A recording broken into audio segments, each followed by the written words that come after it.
Então, boa noite a todos. Esse é o nosso encontro do dia 28 de outubro. E agora, então, eu gostaria de passar a palavra para o Humberto. Humberto, com você, querido. Olá, boa noite, pessoal. Muito bem-vindos, né, todos. E antes de começar a falar dos capítulos 5 em diante, não sei até onde a gente vai chegar, eu vou parar de dizer onde a gente vai fechar, porque isso não dá muito certo, né? A gente acaba sempre falando um pouquinho mais do que tinha planejado, mas eu queria lembrar, inclusive ao pessoal que está assistindo a gravação, né, que o estudo ele é orientado para uma revisão da sua leitura do livro. Então é muito recomendável, né? Quer dizer, não vou dizer que é inútil assistir o estudo sem isso, mas é muitíssimo recomendável ler o livro primeiro, né? Tentar dar conta daqueles capítulos de que o nosso estudo trata, e aí sim, após isso, observar o que o estudo pode ajudar a filtrar a parte mais filosófica desses capítulos. Então, isso é importante observar e é um hábito que nós precisamos adquirir, né? De um estudo um pouco mais cuidadoso, né, dos clássicos da literatura espírita e um pouco mais ativo, né? Um estudo realmente de ler o texto, fazer uma primeira aproximação que seja, ter um primeiro contato com o texto, e aí, se num segundo momento, a gente participa de uma conversa, de um pequeno debate sobre o texto, para aí sim consolidar aquilo que nós já tínhamos visto em primeira mão e sobre o qual nós já tiramos alguma primeira impressão que seja, né? Então, vou começar apenas apontando o caráter menos filosófico dos capítulos 5, 6 e 7, né? De número 5, 6 e 7. Esses capítulos, muito instrutivos, eles se voltam mais à fenomenologia e a novas pesquisas e novas descobertas, respectivas descobertas dessas pesquisas, que vêm sendo feitas ali naquele período de 1860, mais ou menos, a 1900, mais ou menos esse fragmento, né, histórico. E é interessante notar que não se trata da opinião de Leon Denis ou de um recorte muito específico ou enviesado de Leon Denis, que nós vamos conseguir identificar grandes clássicos do período que estão tratando dos mesmíssimos assuntos. Então, por exemplo, a questão dos sonhos, né, do significado dos sonhos, vai ser abordada pelo livro lá do Traum-Deutung, do Freud, né, que justamente é traduzido como o significado dos sonhos, né, se não me engano. E esse livro ele guarda bastante semelhança com o que está se referindo aqui, claro, tirando a base explicativa do fenômeno. Mas a preocupação por trás da investigação do fenômeno, por assim dizer, é a preocupação de encontrar sentido no sonho, no fenômeno do sonho, e de observar o sonho enquanto um fenômeno mental carregado de significado. E no próximo capítulo, né, 6, 7, a gente vai ver relações já mais propriamente espíritas, né, da telepatia, como a emancipação da alma, alguma coisa assim, né, com fenômenos de hora de morte, né, se não me engano, no capítulo 7, né, e muito referidos às pesquisas do Frederick Myers. Realmente, esse Personalidade Humana é o livro seminal de todos os trabalhos espiritualistas e também, como a gente pode ver pelo Denis, por exemplo, também dos trabalhos espíritas dessa geração.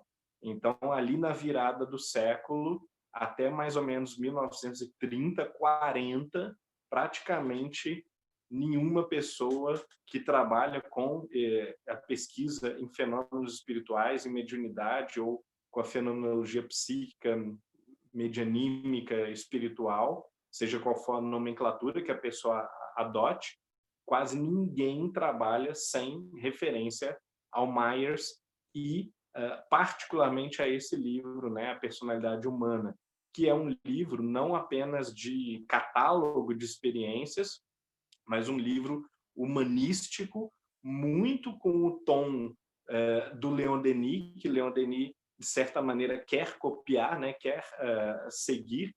E o Myers é um professor da Universidade de Cambridge e considerado um dos maiores humanistas do final do século XIX e o pai, ou o inspirador máximo da Society for Psychical Research, né, que é a Sociedade de Estudos Psíquicos, inglesa a princípio, mas que vai, aos poucos, monopolizar as pesquisas mundialmente a respeito de todos os fenômenos espirituais.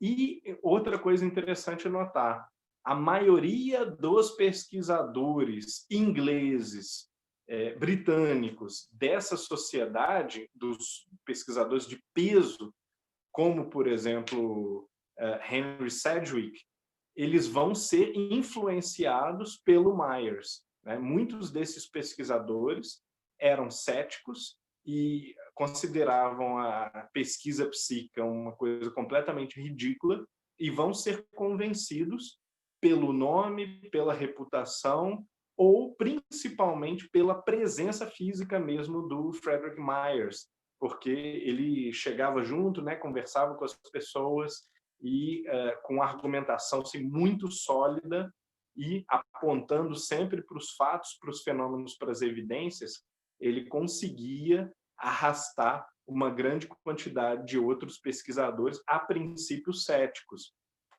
Isso acaba não sendo muito objeto dos estudos históricos do espiritualismo moderno, do espiritismo, nem mundial, nem especificamente britânico, mas é preciso observar muitas vezes que há pessoas que têm esse papel, digamos assim, diplomático, carismático, que não é só um papel de escritor, de pesquisador, mas também a capacidade de articular pessoas, de congregar, de unir as pessoas, é uma capacidade que acaba não sendo notada o suficiente e que é tão importante quanto escrever um bom livro.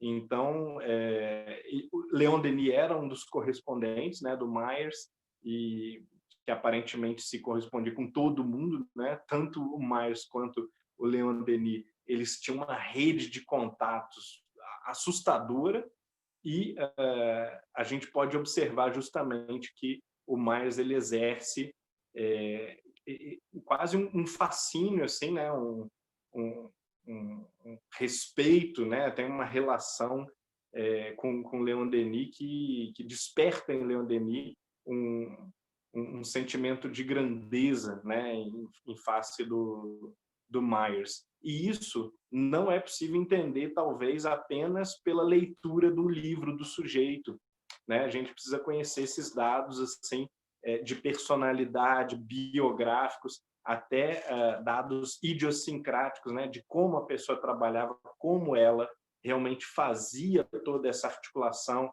ali na sociedade de estudos psíquicos, mas também com outros pesquisadores mundo afora, e é aí que a gente vai entender o tom de certa reverência com que a maioria desses autores desse período, como William James ou aqui o Leon Denis, se referem a Myers.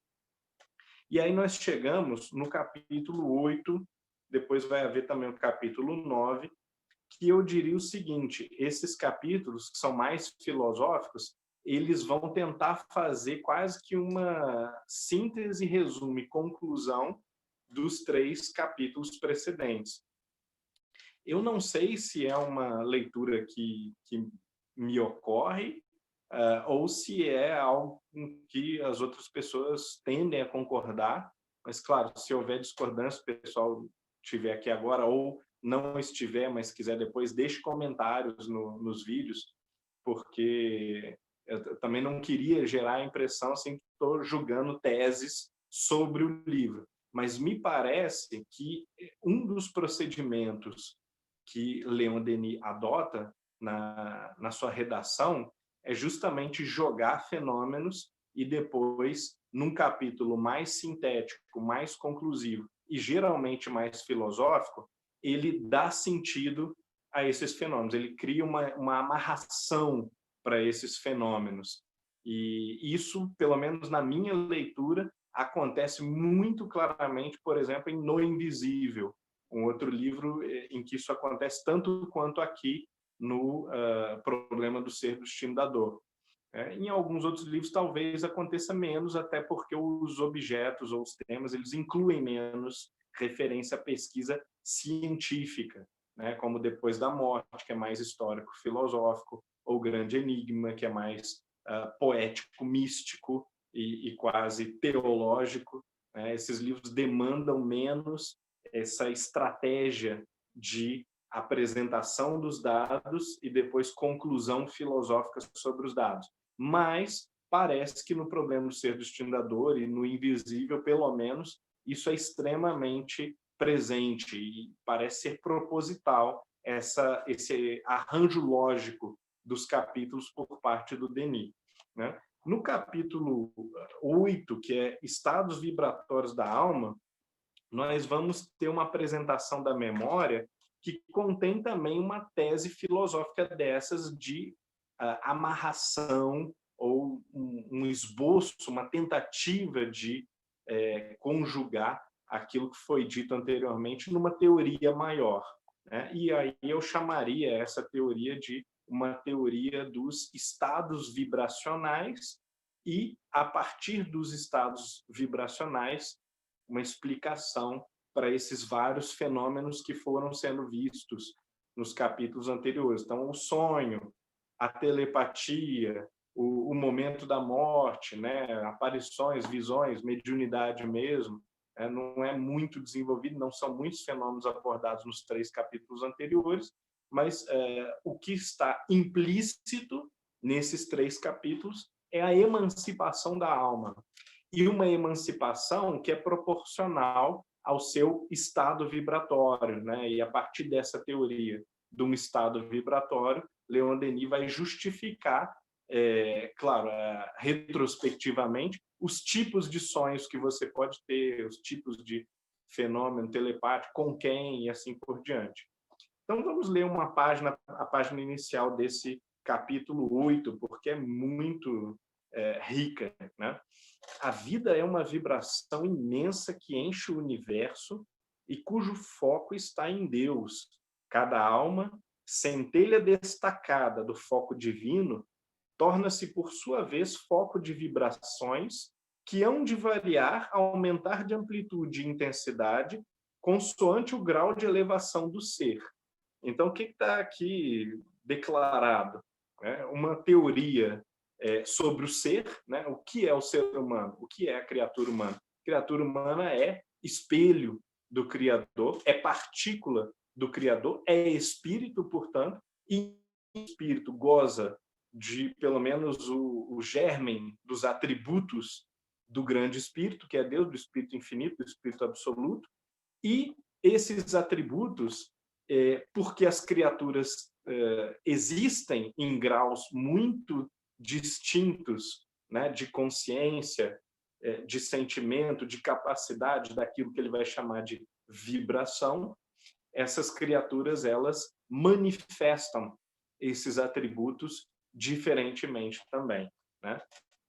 Esse fato pode ser verificado experimentalmente, né? Aí ele faz aqui uma referência, mas poderia ter feito várias outras, porque é um período que se pesquisa muito esse tipo de coisa. E a ideia estava no ar, por assim dizer.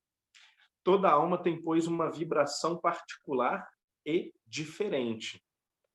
O seu movimento próprio, o seu ritmo, é a representação exata do seu poder dinâmico, do seu valor intelectual e moral. Goethe já havia dito, deixa eu ver quantos anos, mais de 100 anos antes, acho que mais de 100 anos antes desse livro, Goethe já havia dito que cada alma cria uma atmosfera em torno de si. Então, cada espírito possui a sua assinatura específica, que pode ser percebida pelos outros espíritos. E quando você entra em contato, por exemplo, telepático, quando você sente, pressente, por uma percepção extrasensorial, ou no fenômeno da sintonia mediúnica, por exemplo, quando você sente a aproximação de uma entidade, é comum, ou pelo menos é possível, você ter o registro da identidade daquela pessoa apenas por essa, como, por assim dizer, assinatura psíquica. Você sente que aquela é a sensação que aquela pessoa causa. Peculiar, porque a literatura, a poesia, se referem a isso de uma maneira instintiva e intuitiva. Mas, a partir da pesquisa psíquica, essas afinidades eletivas ou essa assinatura psíquica de cada pessoa, ela vai aos poucos se clarificando, se evidenciando como uma propriedade mesmo, quase que uma propriedade física, né? Uma propriedade, vamos dizer melhor, natural do espírito, e é a partir dessa propriedade que você sabe que alguém é alguém, né? Não é através dos fenômenos exteriores. A gente julga e classifica as pessoas por uma série de registros exteriores. O rosto, né, que é uma máscara de carne, a voz, o tom da voz, mas o nosso espírito, ou a nossa consciência, o nosso pensamento, o nosso coração, o nosso sentimento, por assim dizer, percebe também, para além disso, um tônus, uma vibração ou uma assinatura psíquica que é o carimbo da alma de cada pessoa. Isso é algo que, com um pouco de sensibilidade, a gente consegue perceber que é uma lei mesmo invariável. Bom, toda a beleza, toda a grandeza do universo vivo se resume na lei de vibrações harmônicas. As almas que vibram uníssonas reconhecem-se e chamam-se através do espaço. Olha que interessante. Se não houvesse essa assinatura e graus de vibração que quase que, metaforicamente, tá? Mas quase que correspondem a graus físicos, né? De intensidade de vibração, de frequência, eles vão permitir associações muito naturais, porque essas almas, elas se sentem bem umas com as outras, buscam as mesmas coisas e, consequentemente, acabam gravitando sobre os mesmos interesses, os mesmos focos de espaço, de tempo, de vivência. Daí as atrações, as simpatias, a amizade, o amor. Os artistas, os sensitivos, os seres delicadamente harmonizados conhecem essa lei e sentem-lhe os efeitos.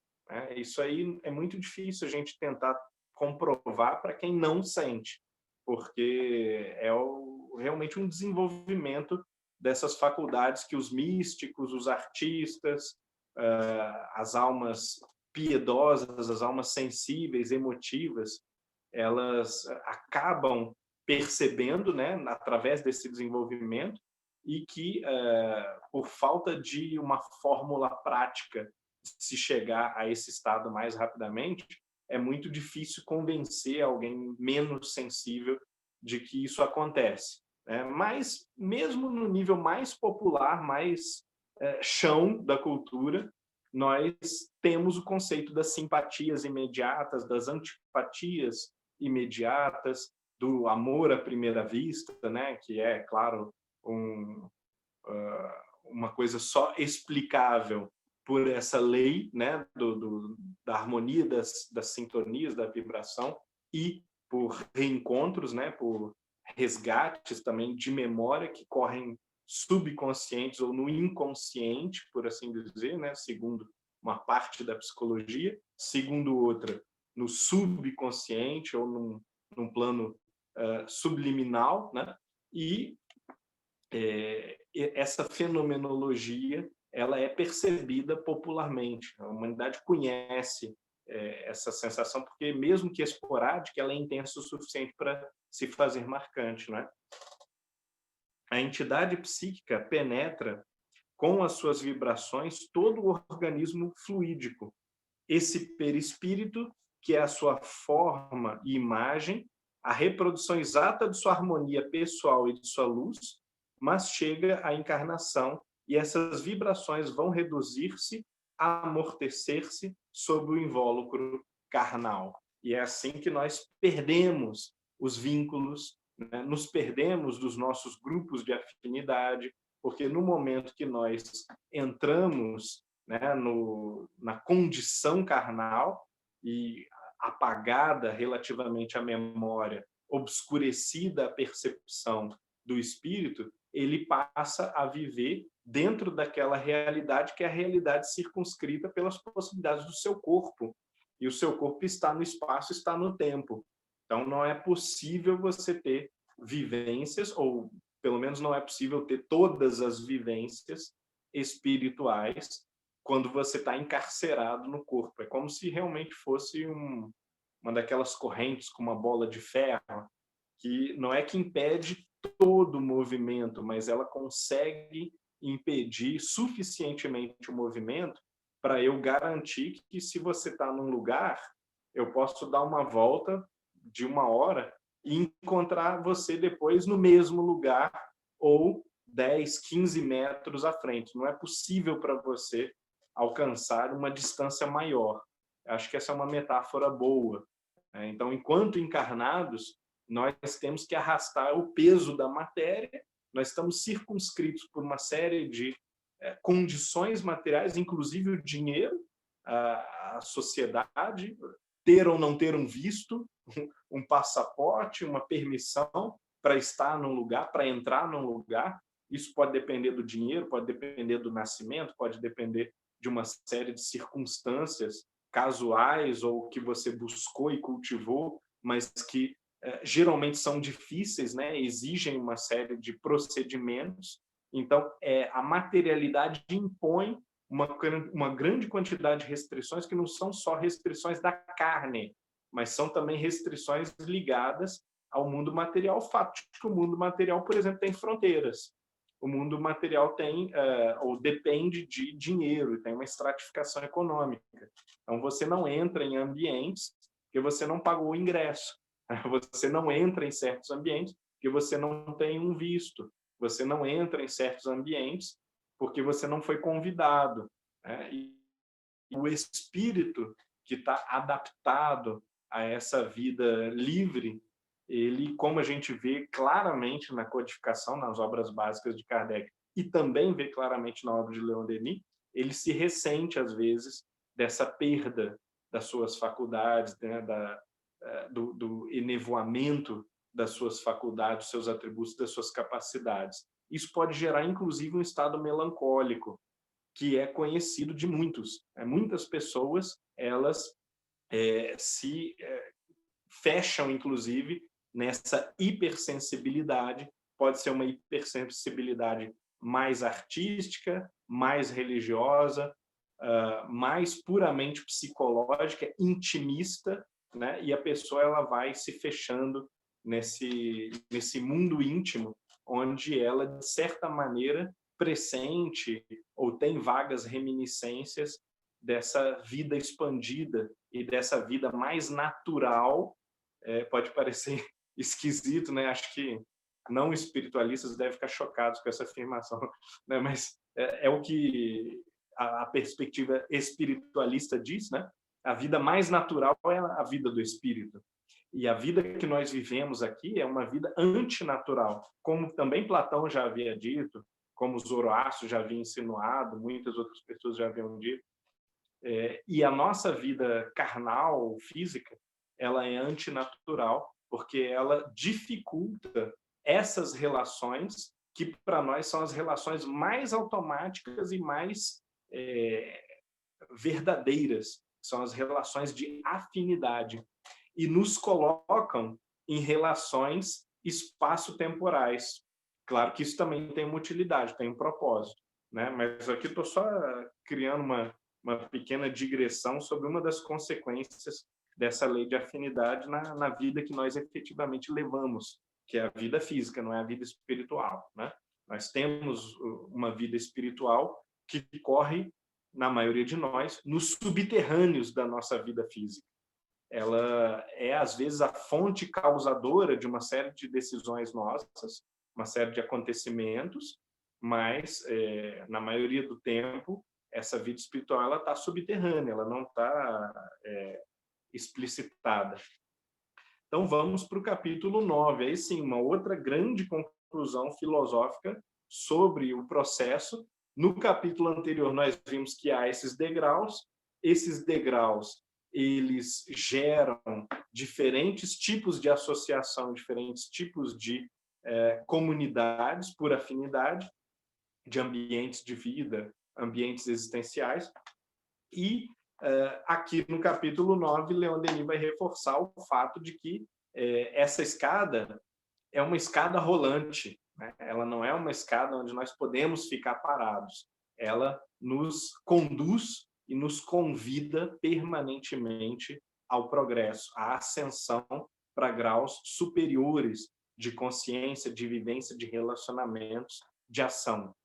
Então, nós vamos ver aqui na segunda página da Evolução e Finalidade da Alma, tem um trecho que é muito bonito. Na minha edição é um parágrafo que está aqui bem no meio da segunda página. O objetivo da evolução, vejam bem, Leon Denis dizendo qual é o objetivo da evolução. A razão de ser da vida não é a felicidade terrestre.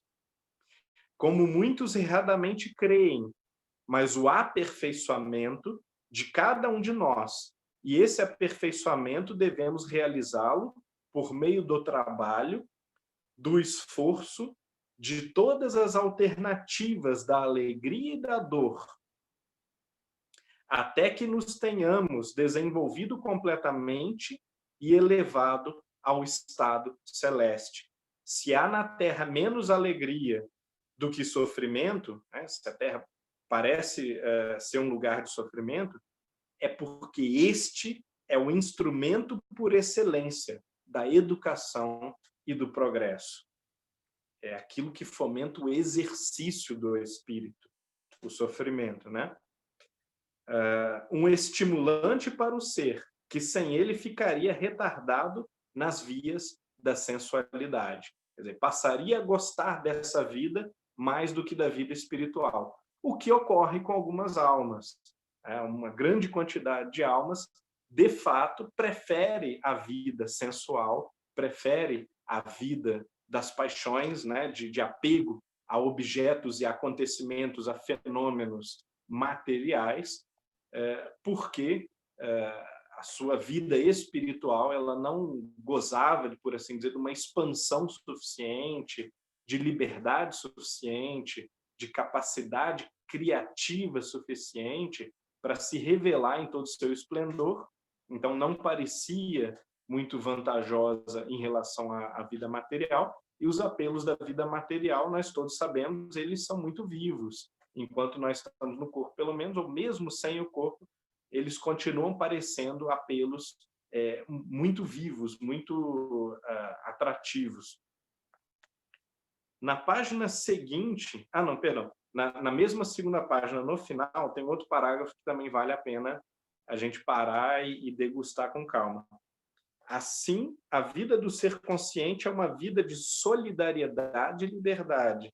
Quer dizer, está exprimindo que a existência ela é predominantemente sofrimento, não é apenas sofrimento, há alegrias, há capítulos de felicidade num livro de dificuldades, de frustrações, de trabalho, de esforço, mas esse estado de sofrimento convida ao quê?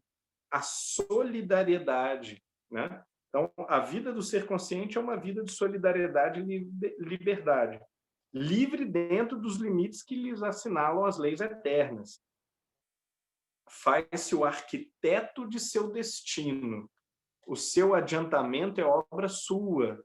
Nenhuma fatalidade o oprime, salvo a dos próprios atos, cujas consequências nele recaem, mas não pode desenvolver-se e medrar, senão na vida coletiva, com o recurso de cada um e em proveito de todos. Isso aqui é muito interessante. Quanto mais sobe, tanto mais se sente viver e sofrer em todos e por todos.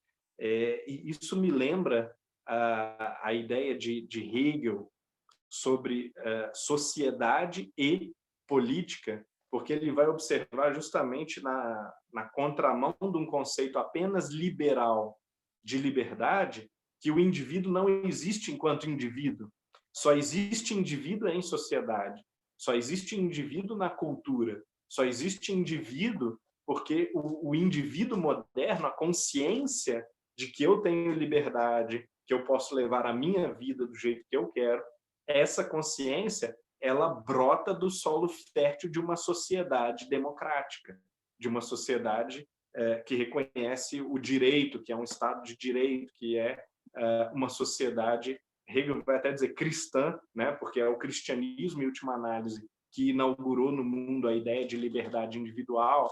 Então, foi graças a essa maré de evolução e de esforço coletivo que o sujeito pôde, na modernidade, se encontrar individual, individualista. Então, é uma insanidade completa, um individualismo desvinculado da consciência de coletividade, de sociedade, assim como, claro, um coletivismo totalitário, né, o nazismo, União Soviética, né, a China dos anos 60, isso também é uma insanidade total, porque é uma tentativa de apagar a individualidade e de apagar a liberdade, né, uma hiperênfase no coletivo. Então, a harmonia, o ponto de equilíbrio ótimo da razão, seria, segundo Hegel, no caso, 100 e poucos anos também, 100 anos antes de Leon Denis estar escrevendo aqui, seria a consciência de que liberdade e coletividade, ou lei, indivíduo e sociedade, coexistem mutuamente como um sistema de apoio mútuo. E mais ou menos isso, acho que é o que Leon Denis está dizendo. Na medida que o ser evolui, ele vai se descobrindo não destacado da massa, mas mais ferreamente ligado à humanidade como um todo. Então, num primeiro momento da evolução, nós podemos olhar para as pessoas e dizer, bom, eu estou me moralizando, eu estou estudando bastante, eu não sou como essas pessoas, eu sou diferente, eu sou melhor. Esse é um degrauzinho acima da ignorância total. Mas, com o tempo, nós vamos chegando num outro degrau, acima desse degrau número 1, né?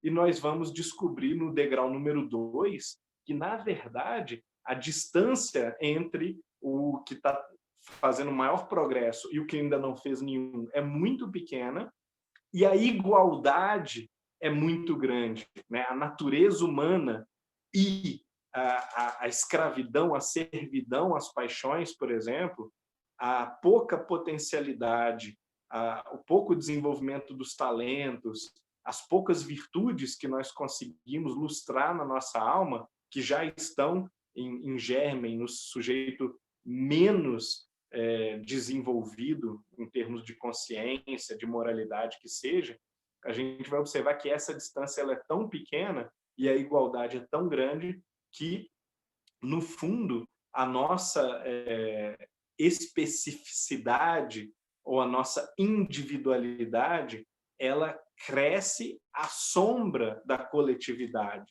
E ela só cresce também em conjunto com um progresso que é coletivo. E a gente olha ao redor e, depois do degrau 1, que é geralmente o sujeito também mais vaidoso e mais pessimista, no degrau de consciência número 2, a gente vai observando que o mundo não é tão ruim, o mundo vem evoluindo, né? O progresso não é um progresso de poucos, em que eu estou incluído, mas é um progresso geral, um movimento, como na obra kardeciana a gente já viu, na obra de Leon Denis a gente também vai ver exaustivamente, é um movimento geral da consciência de todo o planeta, de toda a humanidade, do qual ninguém está apartado, ninguém está excluído desse movimento, né? Senão não seria, inclusive, o participante da família terrena.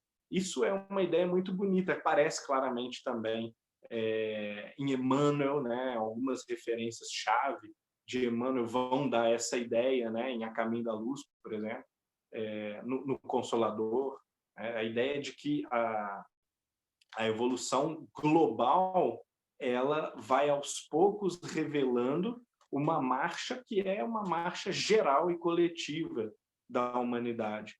E ao invés de acreditar que você, com as qualidades que você possa ter, tem méritos especiais, é mais útil a gente entender que nós estamos sendo arrastados por esse grande movimento e, portanto, somos, de algum modo, devedores da humanidade também. Foi aqui na Terra, aos trancos e barrancos, né, ao longo de milhares de anos de desilusões, de fracasso, que nós aprendemos o que nós, porventura, hoje saibamos. Na próxima página tem uma parte que eu acho incrível também, no meio do parágrafo, do segundo parágrafo dessa página. A matéria é obstáculo útil, provoca o esforço e desenvolve a vontade. Contribui para a ascensão dos seres, impondo-lhes necessidades que os obrigam a trabalhar. Bom, é como um peso, né? Imagina que você está fazendo ginástica, algum movimento qualquer, aí você está movimentando o braço livre. Você tem que fazer isso 100 vezes para realmente cansar. Agora você pega um pezinho aí de 4 quilos, você vai descobrir que só precisa fazer umas 8 vezes, você já fica com o braço bem cansado. Então, a matéria é isso. Ela é um problema que pode ser usado como uma alavanca, pode ser usada como um auxílio, como um meio que acelera o desenvolvimento do espírito, porque ela causa incômodo, ela causa dor, desconforto, e nós precisamos de inteligência, de paciência, de resignação, de insistência, de força de vontade para superar essas limitações da matéria.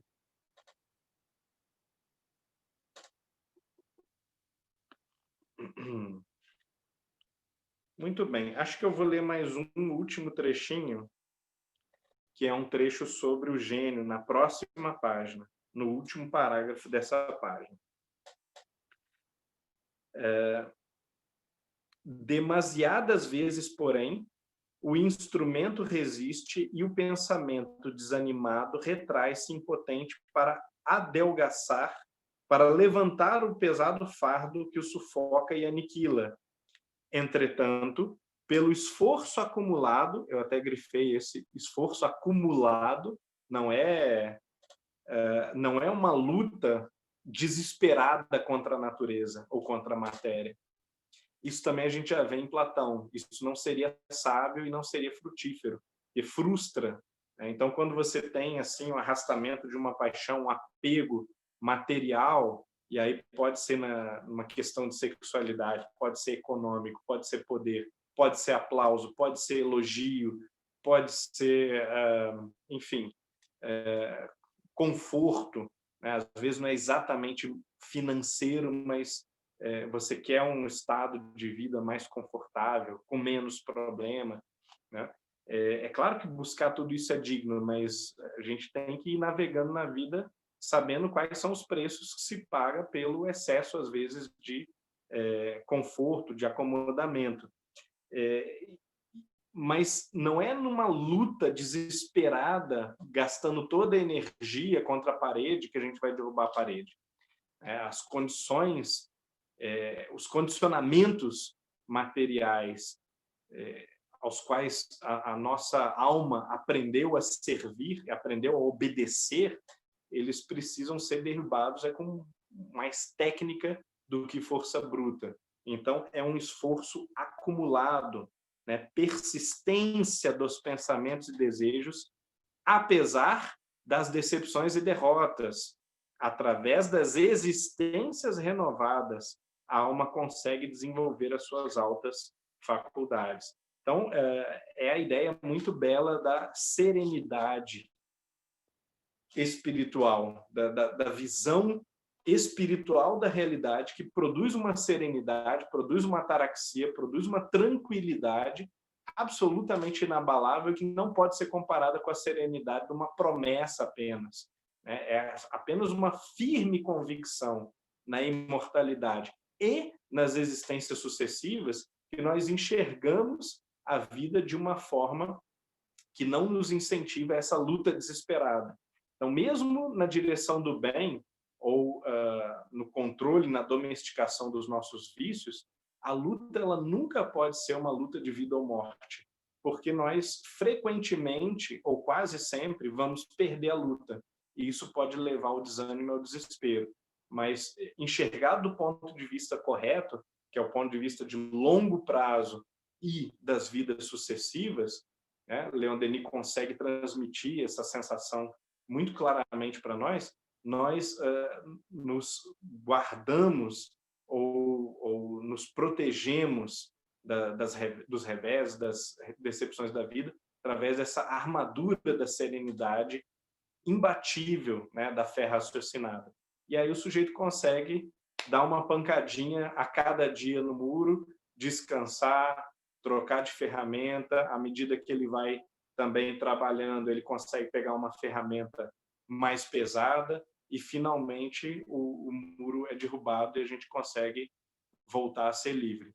Vamos ficar por aqui hoje, então? Foi capítulo 10, né?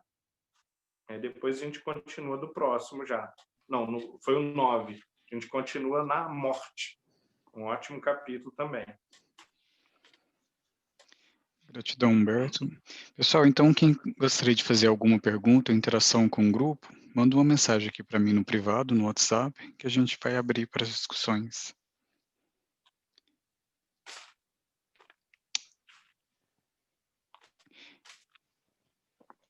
Então, a primeira que veio aqui para mim é da Cris. Ela diz o seguinte: uma reflexão que gostaria de ser colocada a Humberto. Quando Leon Denis fala na página 162, se há na Terra menos alegria do que sofrimento, ouvimos falar sobre o que esse mundo não tem jeito, as pessoas são más, etc. Seria lógico pensar em termos da idade que até agora a ciência chegou, 13,8 bilhões de anos e o planeta Terra 4,5 bilhões, a diferença mais de 9 bilhões não seria evidência contrária? Ok, né? Acho que são duas questões, né? Primeiro, vamos tratar dessa questão da evolução da Terra, porque sem o conceito de evolução do mundo, né, ou evolução da coletividade, foi um conceito que eu tentei um pouco enfatizar também. A gente não entende essa alegação sobre não ser um mundo de alegrias e sim um mundo de sofrimento. Seria terrível uma condenação injustificável a um estado de pobreza, de carência, de indigência eterno, né? Se não houvesse uma evolução que nos permite ou saltar para outros mundos mais felizes ou melhorar esse mundo para que ele mesmo se torne um mundo onde há sim mais alegria do que sofrimento e eventualmente até nenhum sofrimento ou nenhuma tristeza, pelo menos. Então, esse é um ponto fundamental. A gente precisa entender que Leon Denis está nessa perspectiva e ele está falando de um estado presente, né? Quer dizer, a realidade vivenciada pelos seres humanos é esta, a de que o nosso grau de consciência não nos permite nem liberdade, nem o usufruto, digamos assim, das faculdades latentes em nós, que são aquelas de que nós dependemos para desenvolver um mundo melhor e nós mesmos criarmos uma vida melhor. Eu falei ontem numa outra live a respeito do fato de que felicidade e infelicidade, sofrimento e contentamento não são sentimentos, são posturas existenciais, são realizações da nossa visão de mundo, das nossas escolhas de vivência, por assim dizer. Como que você deseja levar a sua vida?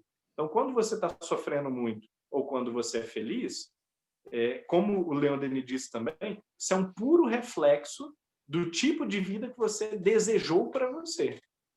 Isso pode parecer um papo assim de autoajuda sem pé nem cabeça, porque você vai virar e vai dizer, claro, bom, eu estou sofrendo pra caramba, mas não é isso que eu queria. Eu queria o oposto, eu queria ser feliz. Entretanto, o que nós construímos para nossa vida são armadilhas e buracos de tropeço o tempo todo, né? Engano, autoilusão, perseguir vento, como diz lá o Eclesiastes, né? Tudo é correr atrás do vento, tudo é vaidade. Então, nós criamos para nós um estado de frustração, de infelicidade, de insatisfação, ou criamos, e isso é mais raro na Terra, mas é o objetivo do aprendizado, um estado de contentamento, satisfação permanente, tranquilidade, aceitação de como a realidade é, de como as coisas são, né? Observem no mundo político o quanto da histeria política de todos os lados, todos os partidos, não é motivada pela insatisfação e pela inaceitação. O sujeito não aceita que exista um partido do lado oposto dele. Ele não aceita que, de vez em quando, aquele partido oposto ganhe a eleição, porque metade da população mais quis assim.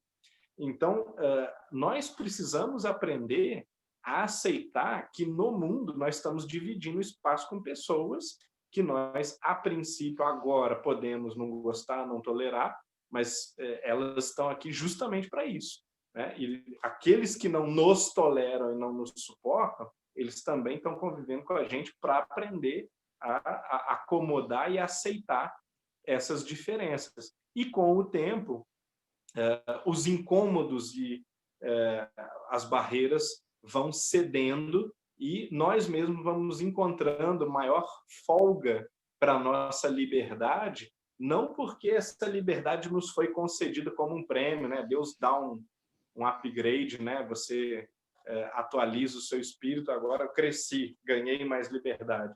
Não, nós vamos derrubando as nossas próprias limitações e vamos enxergando mais longe, vamos tendo mais horizonte de vida, de existência, e é aí que a gente diz, olha, eu me sinto mais livre, eu sou mais livre, mas isso acontece em decorrência de certas mudanças de atitude, de um engrandecimento do espírito que muitas vezes é obstaculizado, né, impedido por nós mesmos. Então, isso é importante observar. Agora, quanto à questão da população, realmente é muito intrigante. A gente precisa meditar muito sobre isso. Seria interessante ter novas mensagens também, né? Passando pelo controle universal, ter várias novas mensagens sobre isso, porque o crescimento populacional é muito acelerado e, sem dúvida alguma, essa população toda não pode ser população de espíritos da Terra de 2.000 anos atrás ou de 5.000 anos atrás. Então, tem um número máximo possível, eu não sei qual que é, mas vou estar em, sei lá, 1 bilhão, 2 bilhões de pessoas, que é o número máximo de pessoas que poderia ser nativa daqui do nosso mundo, supondo que a lei da reencarnação seja verdadeira, claro, né? Estamos aqui comprando a hipótese espírita toda, né? Então, a partir da nossa convicção de que a lei das vidas sucessivas é verdadeira, a gente não pode nem admitir que o sujeito fica na Terra ocioso milhares de anos, e se não fica, se ele encarna, então é preciso que haja um número máximo de nativos, né, da Terra. E o resto é imigrante, ou é estrangeiro. E muito provavelmente, né, pela lógica, como a humanidade nunca teve esse volume imenso de população que tem hoje, que ainda está aumentando, pela lógica a gente tem que inferir, a gente é obrigado a inferir que a maioria dos espíritos que estão hoje na Terra não são da Terra, são espíritos que vieram de algum outro lugar. Agora, a gente realmente não sabe nada sobre isso, né?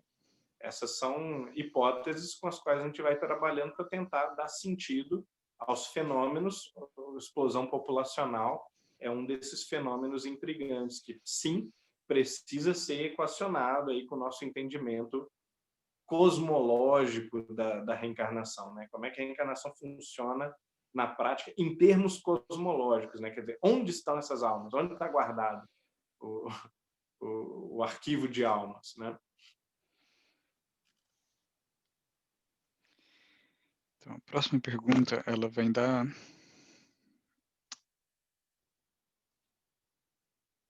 Espera um pouquinho. Ela vem da Eliana, ela diz o seguinte: Denis fala da memória de uma forma bastante poética, mas hoje a ciência está pesquisando a memória no cérebro. Filosoficamente, como podemos analisar essa memória, que é atributo do espírito, está guardada na matéria, no cérebro? Ótima pergunta. Nós sabemos muito, muito, muito pouco sobre o cérebro, sobre como o cérebro funciona, como neurônios funcionam, como o quimismo cerebral, né, as neuroenzimas e tudo isso funciona, os hormônios. Portanto, muitas vezes, as notícias que a gente recebe, tanto da própria ciência quanto da divulgação científica e da mídia, elas são muito sensacionalistas, tá? São muito dramatizadas.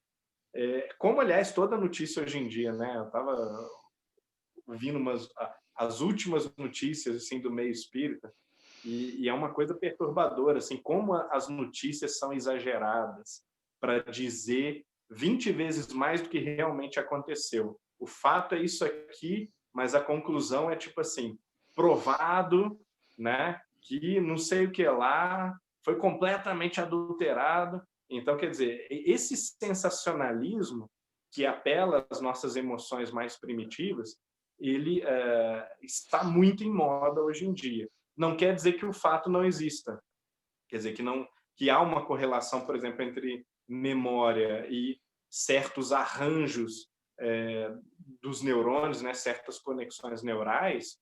Isso é quase que certo hoje em dia. Mas o que isso realmente significa, os pesquisadores não têm a mínima ideia, né? Nem neurocientistas, nem psicólogos, nem filósofos, nem ninguém tem a menor ideia de como exatamente se converte um sentimento num impulso elétrico, como se converte um pensamento numa substância química. Então, o que nós estabelecemos muitas vezes na área das neurociências são correlações, né? O sujeito, ele percebe no laboratório, o cientista percebe, que para a sensação tal, há certos disparos elétricos aqui e ali. Para o sentimento ou uma descrição do paciente que ele está sentindo alguma coisa, corresponde a um aumento do fluxo de sangue nessa região do cérebro, ou corresponde à liberação de certas neuroenzimas muito específicas. Então, isso tem como você rastrear. Mas a gente não avançou muito em relação a Leibniz, por exemplo, que inclusive pode ser o que está mais certo da história, de que pode ser que o paralelismo entre os fenômenos materiais que acontecem no corpo ou no cérebro e os fenômenos que acontecem na sua mente, na sua alma, ele não tenha, no final das contas, uma razão explicativa acessível para nós. Pode ser que no final, daqui a 1000 anos de pesquisa neurocientífica, a gente continue assim traçando perfeitamente os paralelos, né? Aconteceu isso, aconteceu aquilo lá, mas sem saber quais são as essências ou quais são os princípios causais por trás daquilo.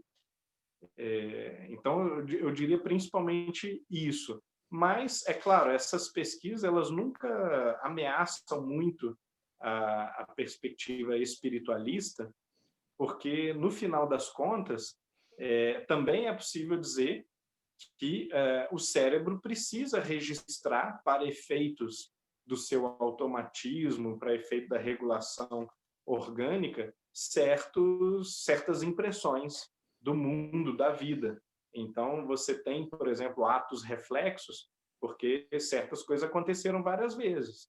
E se você não tivesse aquilo registrado fresco, né, de alguma maneira, numa arquitetura, né, cerebral, você não conseguiria correlacionar a visão de uma coisa, o entendimento, que é do espírito, claro, com um ato reflexo que precisa ser disparado por aquele entendimento, por aquela memória. É tipo isso, uma memória RAM, né? A nossa próxima pergunta agora vem do Maestro. Ele diz o seguinte: gostaria de perguntar se o fato do continente europeu estar bastante imerso em uma história de muitas conquistas e ter na base o pensamento materialista, seria mais fácil a reforma íntima moral aqui na Inglaterra do que aqui na Europa do que no Brasil? Poxa, eu não sei. Em muitos casos parece o oposto. Eu diria que, primeiro, as realizações da civilização na Europa não necessariamente são realizações europeias. Então, esse seria o primeiro destaque, porque, por exemplo, São Francisco foi uma realização da civilização na Europa. Bach também, Einstein ou Kant também, né, são realizações da civilização na Europa. Mas não necessariamente a maioria dos europeus age ou foi transformado por essas realizações, né? Então, quando a gente pensa, assim, por exemplo, em São Francisco, um exemplo bem clássico, né? Santa Teresa d'Ávila, e contrasta isso com o fato de a Europa também viver assolada por suicídios, por niilismo, por depressão, por perda de sentido da vida, certas depravações estranhas que a gente encontra em uma outra atividade humana. Né? Eu acho que Tudo isso... justamente a pergunta tinha sido, acho que talvez era mais difícil realmente acontecer a reformulação aqui do que no Brasil. Eu acho que foi essa que talvez eu tenha errado na passagem, porque a gente percebe esse pensamento materialista muito presente, e às vezes eu fico me perguntando, será que é isso? Porque a gente sente, a gente percebe, né, no pensamento coletivo, a gente pensa, todo mundo, o materialismo é exagerado, exacerbado, as pessoas acordam, dormem e pensam somente, né? Então a gente perde às vezes até uma referência aqui no Brasil, a gente tem pessoas muito mais religiosas, né? Então a minha pergunta, desculpa eu te interromper, mas era justamente se essa dificuldade que a gente sente aqui é uma questão real ou é uma questão que de repente, isso no Brasil, a gente que encarnou no Brasil, isso foi, de repente, alguma coisa que vem até para poder nos ajudar, de uma forma ou de outra, a encontrar essa solução? Essa é um pouquinho mais a minha dúvida. Sim, sim. Mas então, assim, invertendo a pergunta, eu responderia a mesma coisa. Também é muito delicado de se dizer que no ambiente europeu, ou no Japão, ou seja lá onde for, no Canadá, é mais difícil, né? Porque também há tantos fatores, há tantos subambientes, né? Ilhas culturais dentro de cada região, de cada país, que o sujeito ele pode florescer plenamente em espiritualidade na Europa, ou ele pode ser um militante do materialismo na Índia ou no Brasil, né? Quer dizer, então é muito difícil a gente também dar essas definições, mas mesmo em geração a grandes tendências, eu diria isso, que o mundo hoje é tão complexificado, tão fragmentado, que coexistem altíssimos graus de espiritualidade com altíssimos graus de niilismo, de ódio à vida, de insatisfação radical com a vida. E esse é o tempo vivido, né? Eu acho que essa é talvez uma das características mais claras dos últimos 50 anos, né? Da realidade nova que vem se construindo, né? Nesse novo mundo agora do século XXI principalmente, que é a pluralidade radical de perspectivas, de vivências, de padrões existenciais, e dentro de cada país, ou dentro de cada cidade, dentro de cada família, nós não temos mais essa força agregadora da cultura, como se fosse uma correnteza que arrasta todo mundo, que leva todo mundo numa mesma direção, né? Então, nós vivemos esse momento incômodo, esse momento de ansiedade das infinitas contradições e das infinitas opções. Você pode, ao mesmo tempo, frequentar um centro espírita, aí está na Europa, né? E encontrar pessoas do seu círculo de convivência, né, que o objetivo de vida da pessoa é militar, sei lá, em favor da eutanásia, do aborto, né, da pena de morte, né? Então, e tudo de uma forma muito próxima, não mais como se fossem partidos que você precisa odiar, né? Porque há 100 anos atrás era assim: você é um comunista, o outro é um fascista, o outro é um conservador liberal, uma coisa assim. Então, o que a gente faz? A gente se mata, né? Não existe possibilidade de convivência, não existe possibilidade de dividir o mesmo ambiente. E hoje você tem pessoas de 5 religiões, de 5 orientações políticas, de 5 perspectivas de vida radicalmente diferentes. Isso aumenta o incômodo, isso não fomenta a paz de espírito, porque nós não nos educamos para isso, nós não estamos preparados ainda para um mundo de choques, de diferenças, de pluralidade radical. Então, eu vejo mais nessa direção, sabe? Não como se, assim, houvesse uma matriz materialista na Europa, uma matriz espiritualista no Brasil, porque, por exemplo, no meu ambiente básico de vida, de relacionamento de trabalho, que é dentro da universidade, eu posso dizer que o Brasil é o quê? 90% materialista, 80% materialista, né? Agora, você sai da universidade, vai para a rua, você imediatamente percebe que aquilo era uma bolha, que, na verdade, os brasileiros não são quase todos materialistas, são quase todos espiritualistas e religiosos. Quer dizer, então, no mesmo lugar, você pode ter transições radicais de um ambiente para outro. E isso é interessante e muito desafiador na sociedade que a gente está vivendo. O mundo de Leon Denis não era assim. O mundo de Leon Denis realmente era um mundo que via a vitória definitiva do materialismo. Mas hoje, por exemplo, embora, por exemplo, o cristianismo esteja em declínio na Europa, aumenta o número de pessoas que acreditam em reencarnação. Então, esses números estatisticamente são absurdos. É coisa assim em torno de 40% na Alemanha ou na Inglaterra. E tem países que é mais do que isso ainda, 50% da população acredita em reencarnação. E aí você cruza isso com os dados de não tem religião, ou é agnóstico, ou cristãos, ou muçulmanos, juntando esses 3 grupos, são 95% da população. Como que é possível que... Humberto, 40%... desculpa só te interromper. É porque a gente percebe, muitas vezes, a necessidade que as pessoas têm de buscar a religiosidade como uma complementação. Olha que engraçado, uma complementação daquilo, ou seja, é tanto que um psicólogo aqui fala o seguinte: você tem que fazer isso, você tem que fazer aquilo e você tem que fazer a tua espiritualidade, ou seja, é segmentado. É engraçado isso, né? Então, para eles é muito assim, ou seja, a minha parte da religiosidade é algo que tem a ver com a culpa, que tem que haver, ou seja, eu vou para poder eu me descarregar daquela situação, e depois eu estou bem para poder fazer a minha parte material.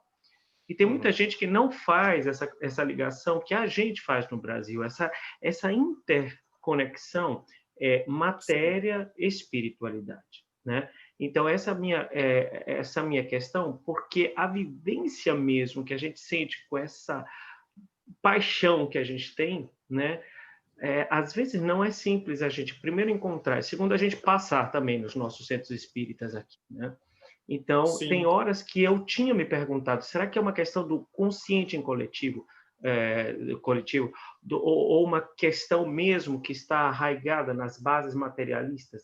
Entendi, Maestro. Não, com certeza, sim. Apesar disso que eu disse, da pluralidade, da complexificação do mundo, com certeza existe algo subterrâneo que justifica alguns fenômenos específicos. Por exemplo, mesmo para a América Latina, o Brasil é um lugar exuberante de espiritualismo, de espiritualidade, né? Então, esse fogo, como você diz, que é um fogo que nós sabemos que existe em nós, que nós identificamos em nós, que não existe em toda a população, evidentemente, né?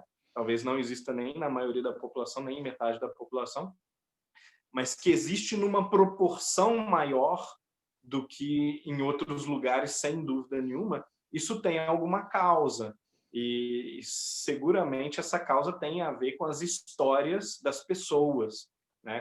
Quais são as trajetórias das pessoas ao longo de suas múltiplas experiências. E isso, quando você junta muitas no mesmo lugar, isso se transforma ou aparece como fenômeno social cultural também.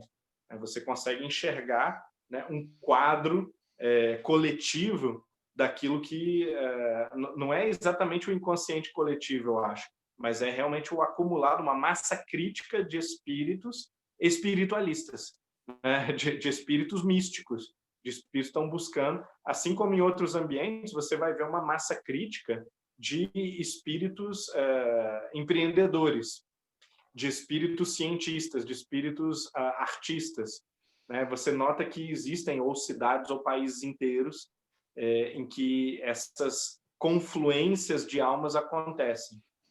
E aí você pode nascer ou você pode ser atraído para um lugar desses, né? Humberto, e para complementar, o Luiz faz um comentário aqui. Ele diz o seguinte: sobre o comparativo Brasil versus Europa, talvez o fato de inúmeras almas terem sido trazidas da Europa para reencarnar aqui no Brasil indique que a permanência na Europa significaria maior dificuldade de superação. Então, sobre isso ainda não existe literatura suficiente. A gente tem indícios muito interessantes, principalmente de Chico Xavier, né? Múltiplas referências da literatura, principalmente de Emmanuel, mas também um pouco de Humberto de Campos, um pouco daqui e dali.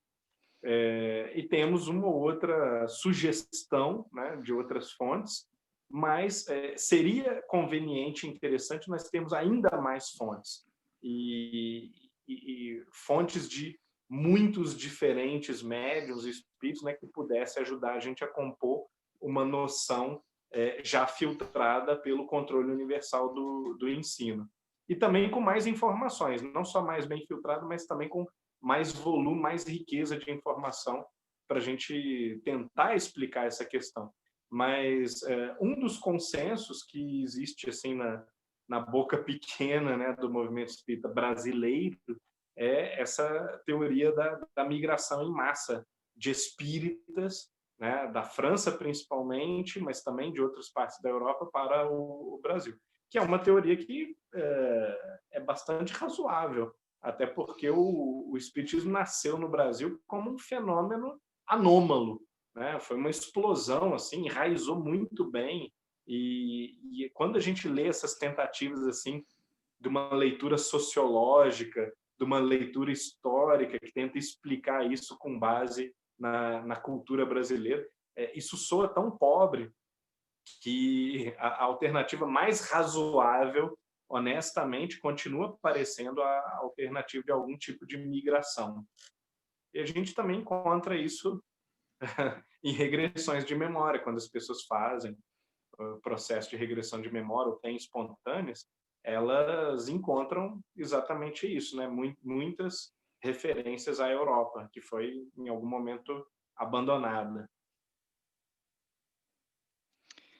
Então, Humberto, antes da gente ir para nossa prece de encerramento, você tem alguma consideração final para fazer para o grupo? Não, um grande abraço a todos, bem satisfeito. Obrigado. Então, hoje nós vamos lá para a África e vamos convidar a nossa amiga Amélia, nossa querida Amélia, para fazer nossa prece de encerramento. Que ótimo. Uau!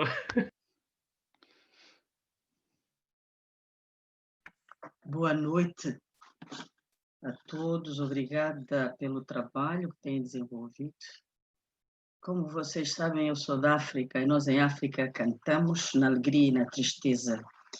Apesar de não ser cantora, eu vou cantar antes da prece para criar uma energia de estabilidade, de tranquilidade para o momento que o nosso planeta está a passar. E lembrando que somos luz, que somos paz, somos amor. Agradeço ao Criador. E você non jolelo alleluia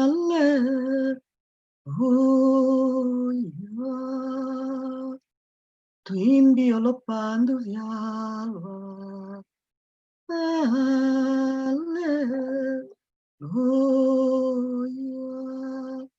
Yesu ye usangi wetu aye omwati sietu ochisola chaya chawa alleluia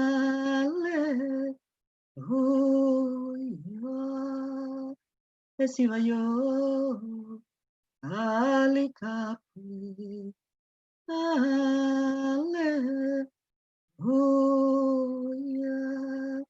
Yesu ye usungi wetu aye omwati sietu ochisola chaya chawa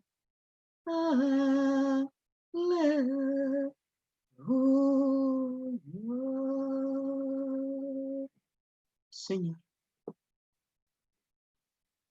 Pai de infinita misericórdia, Pai meu amantíssimo, Mestre Jesus, elevamos os pensamentos com as nossas almas genuflexas, Senhor.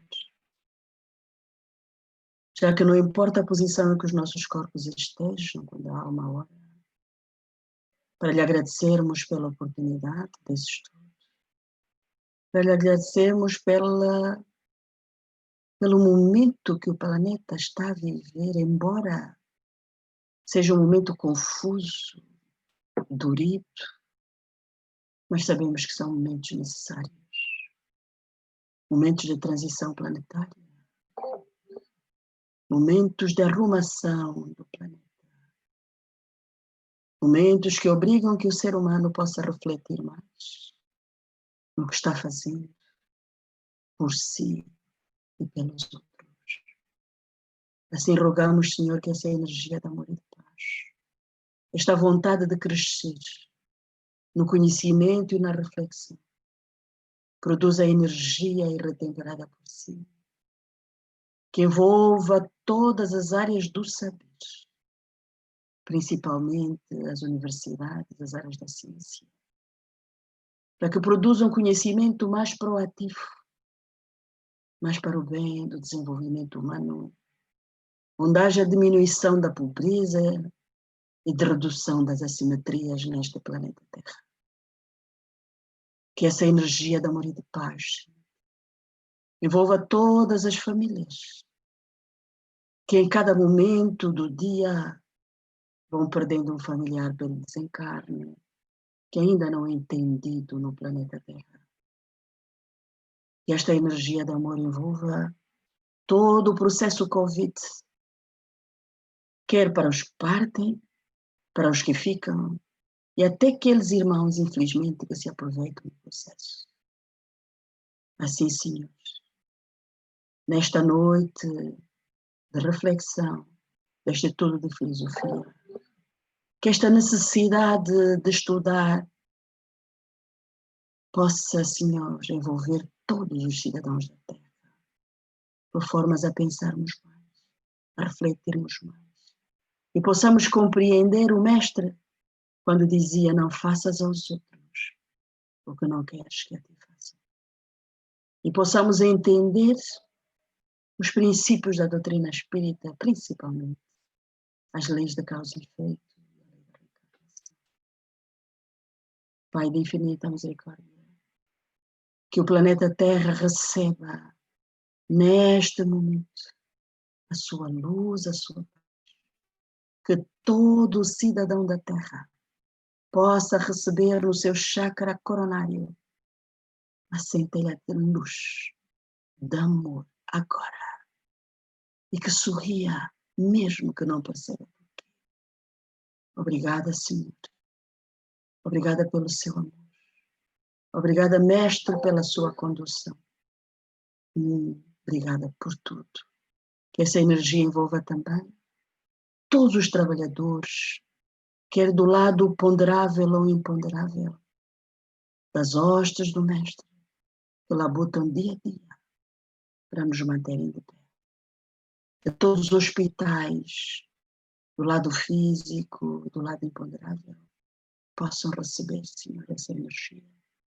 Que todos os fazedores do bem possam receber, Senhor, um reforço energético agora. Obrigada, Senhor, por tudo. Que assim seja.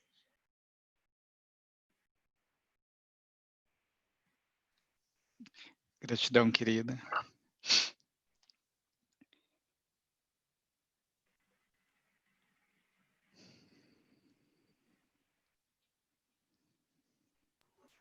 Muito obrigado. Obrigado. Obrigada, amigo. Obrigada. Muito obrigada, viu? Muito lindo.